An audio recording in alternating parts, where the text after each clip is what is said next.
రావణ సంహారమైన తరువాత ఒకసారి శ్రీరాముడు తన ఆస్థానం అంటే కోర్టులో కూర్చుని ఉన్నాడు. అక్కడే సీతమ్మ, హనుమ కూడా ఉన్నారు. అప్పుడు రాముడు సీతమ్మతో, సీత, అశోకవాటికలోని పువ్వుల రంగు నీకు గుర్తుందా అని అడిగాడు. ఆ పువ్వులు తెల్లగా ఉన్నాయని సీతమ్మ రాముడితో చెప్పింది.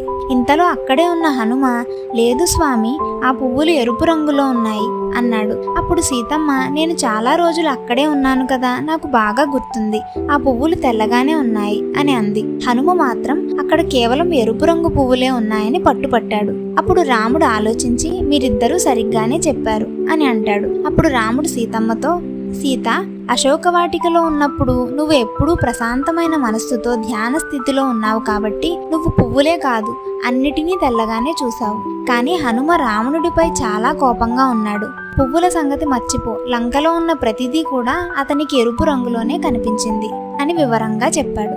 ఈ కథలోని నీతి: మన మనస్సు యొక్క స్థితి మనం ప్రపంచాన్ని ఎలా చూస్తామో నిర్ణయిస్తుంది.